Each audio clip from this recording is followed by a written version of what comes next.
నేను పడ్డ కష్టం, దానికి తగ్గ ఫలితం. అన్ని బాధలు మర్చిపోయేది ఇక్కడే. ఇక్కడ ఒక్కొక్క చాట్‌లో ఒక్కొక్క మెమోరీస్ ఉన్నాయండి. ఇవన్నీ చూస్తుంటే నాకు నిజంగా కళ్ళు చెమర్తున్నాయి.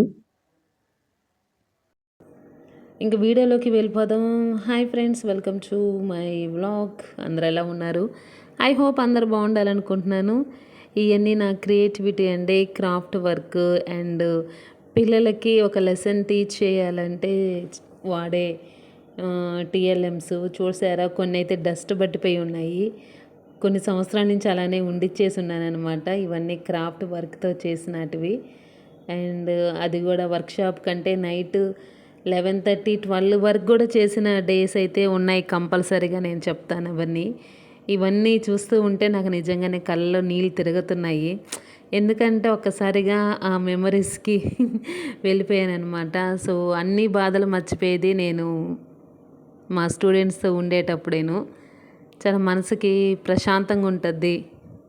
పసిపిల్లల మనసులు చూస్తూ వాళ్ళు ముద్దు ముద్దుగా మాట్లాడుతుంటే వాళ్ళకి లెసన్ చెప్పేటప్పుడు వాళ్ళతో పాటు నేను ఒక చిన్నపిల్లలాగా అయిపోతాను. అంత చక్కగా ఉండేదనమాట. ఆ రోజులన్నీ గుర్తు చేసుకుంటుంటే నిజంగా ఒక్కసారిగా మనసుకి ఎంతో చెప్పలేని మాటల్లోనూ. కాకపోతే ఇంక ఇవన్నీ వీటి వల్ల ఇంట్లో వచ్చేసి కొంచెం డస్ట్ అంతా చేరుతుందని ఇంక ఇవన్నీ క్లీన్ చేసేదానికి ఇవన్నీ బయటకు తీసేసాను. సో ఇవన్నీ చూడండి, నేను ప్రిపేర్ చేసిన చార్ట్స్ అండ్ హార్డ్ వర్క్ కూడా చూడండి. అండ్ అంతేకాకుండా ఒక లెసన్ టీచ్ చేసేటప్పుడు చేయవలసినటివి క్రాఫ్ట్ వర్క్, అవుట్లైను అండ్ అంతేకాకుండా పిల్లల దగ్గర రాపిస్తాను. ఏదైనా ఒకటి ఎగ్జాంపుల్ ఇచ్చేసి అవి పిల్లల్ని పిలిపించి వాళ్ళ దగ్గర ఫిల్ ఇన్ ద బ్లాంక్స్ కావచ్చు, లేదంటే మ్యాచ్ ద ఫాలోయింగ్స్ కావచ్చు. అలాగా మీరు చూశారు కదా.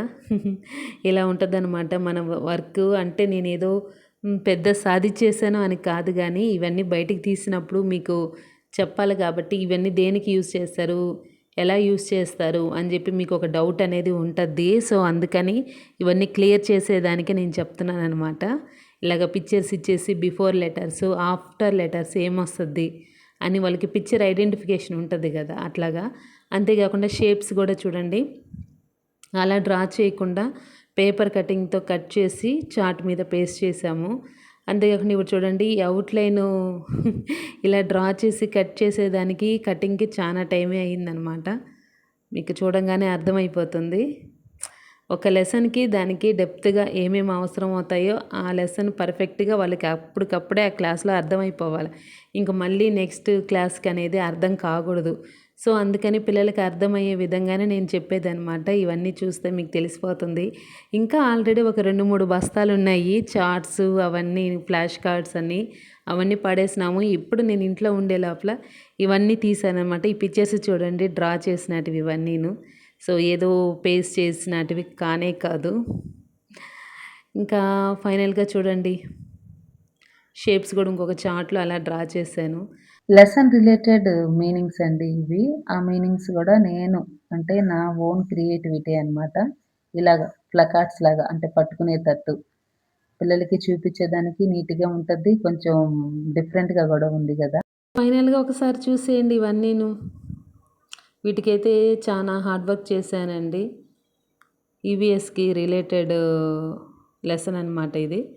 సో ఇట్లాగా మ్యాచ్ ద ఫాలోయింగ్స్ అంత మాత్రమే కాకుండా ఇక్కడ చూడండి సెన్సార్ గన్స్ ఇవి అవన్నీ రాసేసి ఐ క్యాన్ సీ అని చెప్పేసి ఇక్కడ పక్కనే పిక్చర్స్ ఇచ్చాను. ఐ క్యాన్ స్మెల్ అని ఇచ్చేస్తున్నాను. సో పిల్లలకి బాగా అర్థవంతంగా అవుతుంది అనమాట ఇట్లాగా చెప్పడం వల్ల. సో దీనికి ఎంత హార్డ్ వర్క్ చేస్తుంటే ఈ పొద్దు ఇవన్నీ ఇలా ఉంటాయి, ఆలోచించండి మీరు. సో ఏదైనా సరే ఒక వర్క్ చేయాలంటే దాంట్లో డెడికేషన్ అనేది చాలా ఇంపార్టెంట్.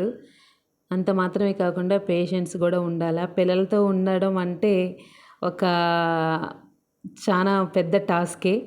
సో అలా ఉండేటప్పుడు మనకి ఇంకా వేరే ప్రపంచమే ఉండదు. వాళ్ళు మా ప్రపంచం, మేము వాళ్ళకి ఒక ప్రపంచం అనమాట. అలా ఉంటాము. సో ఇంట్లో పేరెంట్స్ వదిలేసి వచ్చిన తర్వాత ఒక టీచరే ఒక మదర్ టీచర్ లాగా అనమాట. సో అంత మాత్రమే కాకుండా ఇట్లాగా వాళ్ళకి అన్నీ కలర్ఫుల్గా చెప్తుంటే చాలా ఇంట్రెస్టింగ్గా ఉంటుంది. నా క్లాస్ వచ్చినప్పుడు ఎక్కడ స్కిప్ చేయరు. కల్మషం లేని పిల్లలు ఒక టీచర్ని ఇష్టపడతారు కదా. ఓ సబ్జెక్ట్ మేడం రాకపోయినా కూడా మ్యామ్ లీవ్లో ఉన్నారు మీరు వచ్చి తీసుకోండి అని పిల్లలు చెప్పడము, ఇవంతా ఒక హ్యాపీనెస్ అండి. లెసన్ రిలేటెడ్గా చూడండి, ఈ గేయానికి ఏ ఏ కొత్త పదాలు ఉన్నాయో ఆ పదాలు తీసుకొని వాటికి ఇలాగా A4 షీట్లో రాసి మీనింగ్స్తో కూడా రాసి ఇచ్చేదనమాట. అంత మాత్రమే కాదు, ఆ లెసన్లో ఉండే వాటిలో పిక్చర్స్ కూడా డ్రా చేసేది. ఇంకొక లెసన్ చూడండి, కొంటె కోతి అని, చాలా బాగుంటుంది. దానికి తగ్గట్టు యాక్షన్ చేస్తూ వాళ్ళకి ఆ గేయాలు కొత్త పదాలు గేయంలో ఉండేటివి చెప్పేది. ఒక చిన్న మచ్చిక్ అనమాట, జస్ట్ ఒక 1 లైన్ అయితే గేయం పాడుతాను. ఇవి చూడంగానే ఉండలేకపోతున్నాను. కోతి బామ నీకు కాస్త కోపం ఎక్కువ, లాలలా లాలలా లాలలా, కోరికంటే చాలు నీకు కోపం ఎక్కువ.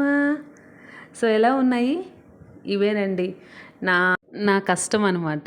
ఇవన్నీ చూస్తుంటే నా కళ్ళు చెమరుతున్నాయి. మీరు అలా వెళ్ళిపోకుండా ఒక చిన్న లైక్ ఇవ్వండి, కామెంట్ పెట్టండి. కొత్త వాళ్ళు ఎవరైనా చూస్తుంటే ఛానల్ని సబ్స్క్రైబ్ చేసుకోండి. Thank you for watching.